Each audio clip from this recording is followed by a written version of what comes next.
On the motorway we can feel the very precise steering, especially in construction areas. We have the benefits of this precision. With the N-Line we have a better roll control, so when you do some lane changes the roll is better controlled, and of course in sports mode even more. On curvy roads in the mountains it really feels nice.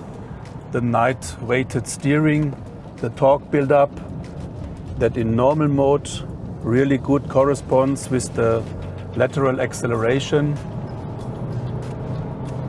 The preciseness of the steering, the preciseness and the body control of the ECS. When you switch to the sports mode, you can feel an even more centered steering. Especially the on-center is a little steeper in the effort built up, while the off-center is not significant higher. The question always is what makes a sporty steering, and the answer from our point of view is not just make it heavier.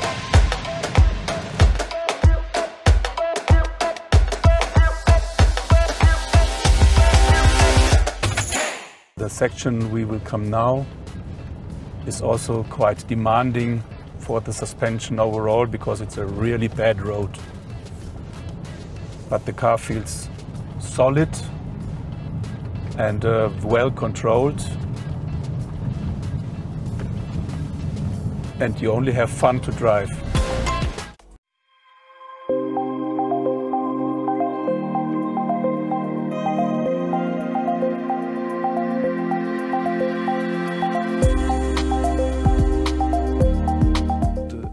Tucson was almost born as an N-Line. While we were designing the base car, before even thinking about the sporty version, we all noticed that it had naturally become so sporty that we had to calm the game. And while doing this, we already had actually the elements to spice it up for the N-Line version. So we only simply made it more stable, improved the stance of the vehicle by playing with the horizontal elements, and also by pushing the elements as far out as possible to really emphasize the stance of the vehicle. The grille became more horizontal, and all the details, while darkening them, also became from a less triangular and more trapezoidal shape. So that all contributed to this more, let's say, muscular perception you have from the car.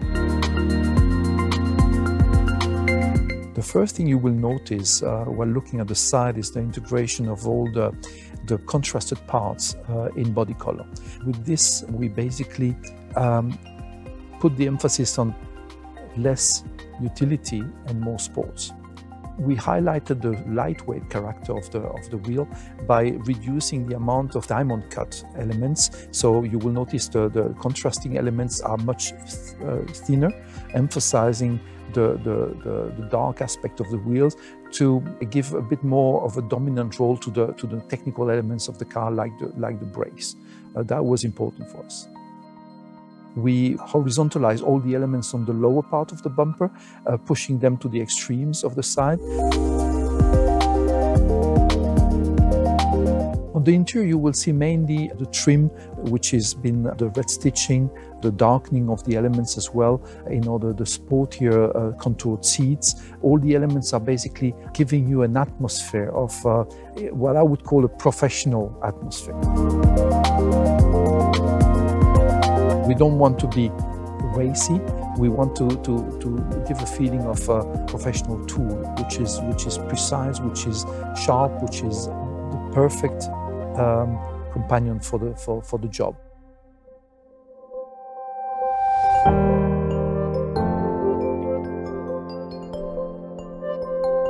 The all-new Tucson, also the Tucson NN, has plenty of human-oriented technologies.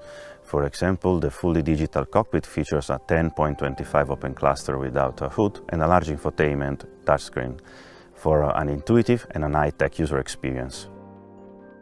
As the all-new Tucson, also Tucson L9 has the most comprehensive safety package in its class. It features systems like the Highway Driving Assist, which is a system who can automatically adapt the speed for every incoming bends on the highway, while upon exiting from the curve, the speed will come back to the preset level.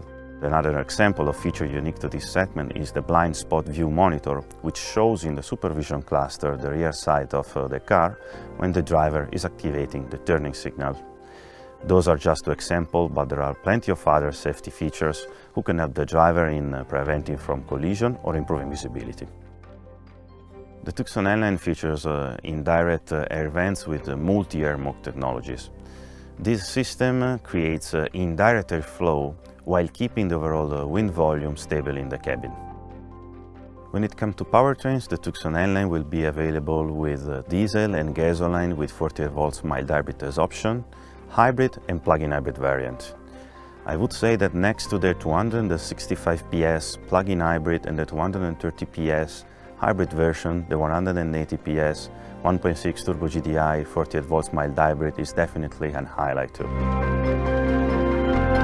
In case of new Tucson, we had the chance to improve ride and handling using the ECS possibilities. Normally we can either improve the handling and give up some ride comfort or opposite. But with the ECS we can improve both. From an engineer's point of view, ECS is a pretty cool tool. You can change the vehicle characteristic with only a few clicks, and you don't have to wait until the guys in the workshop have changed some part. For vehicle stability, we measure the acceleration of the vehicle body in all 6 degrees of freedom.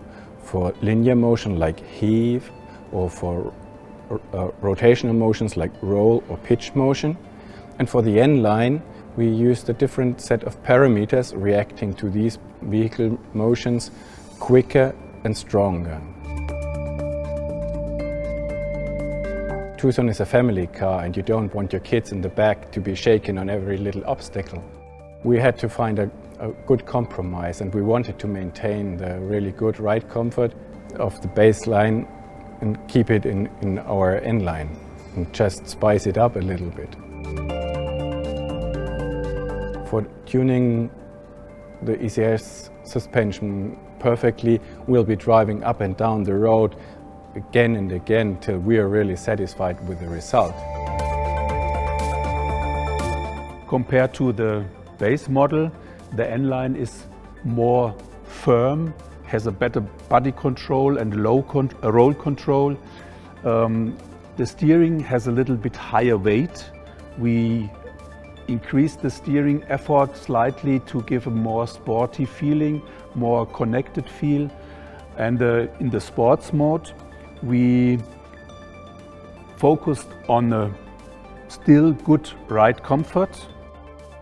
The steering in the sports mode is more centered, what we call a V shape. So the steering feels more precise, and then it gives a more agile feeling with more flat effort increase in the off-center.